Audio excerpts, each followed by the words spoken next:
Hi guys, welcome back to the channel. It's been a horrible weekend this weekend with a lot of rain and a lot of thunder. So let's take advantage of this mildly sunny day and take a look at some new Phoibos watches. The Eagle Ray and the Proteus. I'm wearing the Rolex GMT Master 2 and let's spin the camera around and take a look at two cool watches from Phoibos. I'll be right back. And as you saw, I hope you saw my unboxing video. I did the whole unboxing thing, so I'm not going to do that again because I've already done it one time. These two are the Eagle Ray. We have the Eagle Ray Green and the Eagle Ray Blue. PY025A and PY025B. We have the regular papers, warranty card, instructions manual in there. Let's take the green out. This is going to be kind of a double review. Put the pillow back, take out the plastic bag, and take off the little plastic thing protecting the dial and the sapphire glass.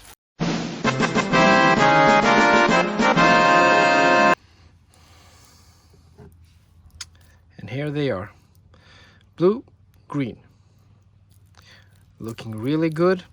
And as I've said before, these watches were sent to me from phoiboswatchesnordic.se, and they were borrowed to me for this video review, and I'm gonna send them right back. So I'm not sponsored in any way. Well, I guess I'm sponsored in the way that I get to borrow them for the video, but I'm not going to keep them, so I'm gonna be totally honest with my opinions of them. Let's talk about some specifications. I'm gonna put down the green one because I really like the blue one more. We have a dial here that's actually kind of a sunburst dial. It goes from a glossy blue in the middle out to black at the sides. I don't know if you can see it in this light. We have a 41 millimeters diameter. We have 47 from the lug to lug, and we have 20 millimeters lug width. The thickness is 14 millimeters on top of the domed sapphire. We have a 300 meters water resistance, and as I said, we have a double domed sapphire crystal with 3 layers of anti-reflective coating on the underside, which is great because if it's on top, the AR coating can actually get scratched. A sapphire rarely gets scratched, but if you have AR coating on it, you can scratch the coating and that will show on your watch.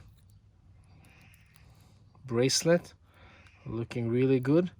Reminds me of some kind of a, I think it's the Omega Seamaster. We have polished links, and on the links right there, it's barely visible actually. Not the center link, it's actually a 5-link system, it looks like. On the second link from the outside, we have some polished details on the outer sides. It looks really clean, and the plastic is still on because I'm sending them back, so I can't really take it off, but as well as I can see on the link on top, the polishing and the brushing looks really good, really nicely handled. We have some polished chamfers here on the lugs, brushed sides, brushed on top.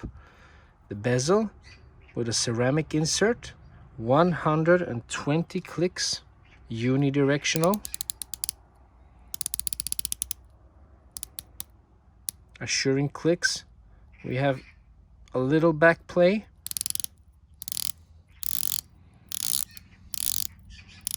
but still nothing like on the Pagani. And there it centers perfectly. We have the Phoibos octopus logo. Let's pop the crown. Take a look at the crown. It's like a vortex or something. Tornado, not a tornado, but a tornado in the sea. I don't know what it's called. You know, when the sea starts swirling and takes the ship down with it. Let's pop the crown out. No, it's a screw down crown. Of course it is. Stupid of me. Take away the hands so you can see the 300 meters marking, automatic, clean. Doesn't need any more information than that. We have the date at 6 o'clock. Let's take a look at the case back. There we have it again. Phoibos octopus, automatic water resistant, 300 meters, sapphire crystal. Looks great. And we have the clasp. And actually, let's just do this quickly. The bracelet tapers down to 18, and at the clasp it goes right back up to 20 again. I really like this, not having what it's called, having the pushers on the side, deployment pushers. Open it up. Here we have it. We have 3 points of micro adjustment. Let's put it on. Just gonna take this baby off. Goodbye for now. Here we have it. This is what it looks like on my 20 centimeters wrist. And it looks mighty fine, if you ask me. I really think that Phoibos is perhaps the best bang for the buck. It's a step above Pagani and Parnis and all these other companies that are just actually, they're good for what they are, but they're actually just ripping off other companies' designs. Phoibos, they have a homage, the PY007, but they also have a lot of original designs, and that's why I like them so much. And they really come at a cheap price for what you get. Ceramic bezel insert, sapphire crystal, 300 meters water resistance. I forgot to mention, inside it we have the Seiko NH35 movement, and a really cool bracelet with screwed links, a good deployment clasp, not the cheap pressed steel. This is stainless steel all over. It feels like a high quality watch, and for the price of $300. I really think that that's a sweet spot to be. 2 years warranty, and when you order it from Phoibos watchesnordic.se, you have 20 days to try it on at home, keep the plastics, and then you can send it back if you don't like it. Here we have the green version. Same specs, same 120 click unidirectional bezel.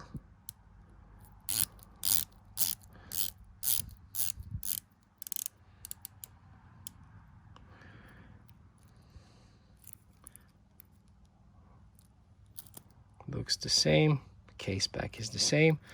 Everything is the same, just that dial is a cool sunburst green. I forgot to tell you, I really appreciate the applied markers, the applied hour markers. Everything is centered just fine, looking really great. Exceptional lume.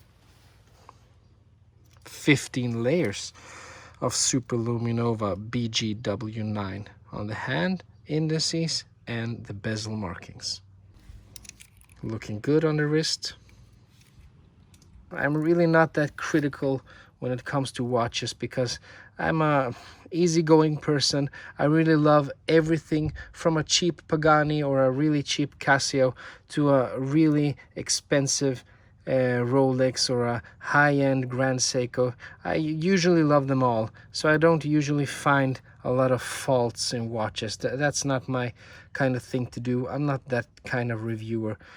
I'm just showing these cool pieces to you, showing them on my wrist. Maybe you find something you like on my channel and then go on buying it, and maybe you don't. I'm not here to criticize everything unless I see something that I really would change or do in another way, like on my Grand Seiko Spring Drive GMT review. I pointed out that I really didn't like the power reserve indicator, but I wouldn't actually change anything on these two watches. They're perfectly good for what they are. They excel for what they are. $300, you get a lot of cool specs, reliable movement, and a great summer look, especially on the blue one.